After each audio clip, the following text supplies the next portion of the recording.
Going back to the Mayweather thing, I know. So I've seen you tweeted about it a few times. We obviously put an article up on TC Boxing, which you can find online. The issue was, for anyone who doesn't know, was an IV drip was found to be administered to Mayweather 24 hours before the Pacquiao fight after the weigh-ins. They claim it's to help with rehydration. It's a banned substance. Well, it's a banned thing to do via the USADA, which is obviously who Mayweather purports to be a huge advocate of. What are your thoughts on the whole situation as it stands?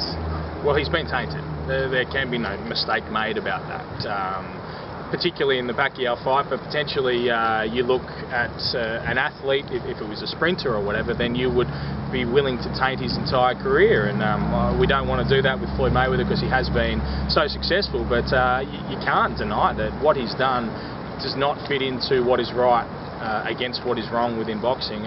He makes the rules because he essentially controls USADA around his fights, but what he did, it has more than hints of attempting to mask doing something else which is greater and more controversial. I think there's a huge question mark over Floyd Mayweather. His legacy, I believe, now is tainted, and a lot of people have come out in support of him, but really, when you look at all the facts that were presented and have been presented by a number of very respected people since this came out, there's a lot of question marks, not only around that drip, but around certain other aspects about how he positions himself in the lead up to fights, about his testosterone levels and things like that. There's question marks, and there's going to be question marks from now on when you talk about Floyd Mayweather. Yeah, a number of question marks, and I think the biggest thing is that he was such a big advocate of using USADA and getting the sport clean, and it seems like a lot of things with Mayweather, these are all mental games, and it's not actually to do with the sport. Well, it's about getting in Pacquiao's head or getting his opponent's head, like he did with Mosley. It really does have and you don't want to make this comparison, but it has a huge overlap with Lance Armstrong, with that idea of trying to force everyone else to be clean in order to give yourself that advantage, and it feels very nasty. It leaves a very bad taste, and I think that was present in watching that fight against Andre Berto. It really did feel like everyone had sort of lost a bit of the shine that they felt for Floyd Mayweather. And I suppose the big question that I sort of posed at the time when I read this was, if that was the other way around, the shoe's on the other foot, Pacquiao's banned with an IV drip 24 hours before the fight, is that fight happening? Is Pacquiao ever allowed to fight again, and how is it purported completely differently? If it had gone the other way around, that fight would not have happened. If it had become clear to USADA that Manny Pacquiao had done something which had a hint that he might have been attempting to mask something else, as is what exactly did happen with Floyd Mayweather, that fight would have been called off. Regardless of the money, Floyd Mayweather would not have got in the ring. He would have had all the evidence he ever needed to confirm his long-held suspicions that Manny Pacquiao was doping.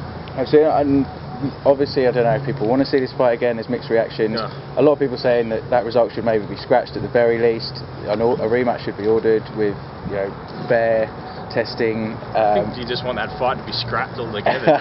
Scrapped from my memory. It was just such a disappointing day for boxing. So I don't know if people do want to see that again. But well, we might get the opportunity to talk to Manny Pacquiao about that, because I believe he's coming to Australia. I saw some details. Absolutely, apparently in November.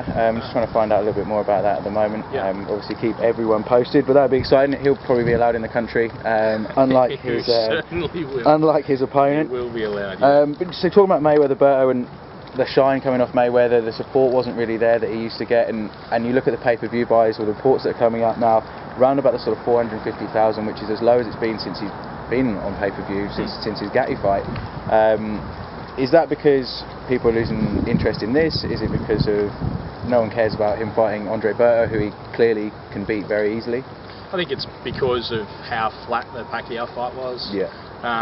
Fundamentally, and then also because of Berto, it wasn't an opponent that anyone was really interested in seeing. I think it would have been of a lot more interest had he chosen one of the Englishmen to fight. It would have added another dimension. It would have been someone, but Berto's an Al Heyman guy. We know why it happened, but it wasn't the right fight. It was a flat fight. It was a great undercard. Fantastic undercard. But not a great result for your man Groves. It didn't turn up really. It's a very flat performance. probably the worst I've ever seen George Groves. Yeah, I think maybe ever. And I don't know what happens with him from here. Like he goes down a few notches because Badu Jack seems to be a one-dimensional fighter who has a very impressive right hand, and that was what was doing the damage to George Groves. But he just couldn't find a way around it, and then he ran out of puff when it was time to bolt. He'd run out of puff, and then we saw a highway robbery in the main undercard, and what a fantastic fight that was. What a fight that was, and talks of that third fight being made between Salido and Martinez already. And I guess that's why they gave the draw, isn't it? Because they wanted a third fighter. I don't think that there's any chance that Martinez wins the rematch again unless he can do something completely different and not go to war, because he just got dragged into a slugfest. And you could see how much Salido was actually just enjoying being in that fight. That guy's been a pro for 18 years and he still fights like that. Martinez maybe won 2 rounds in that fight. Maybe. I think I maybe would have given him one of the first 2. Yeah, and that's robbery. Probably about it. Al Heyman was maybe at play again there. Yeah, he's got his hands in a few pies at the moment. He's a powerful guy.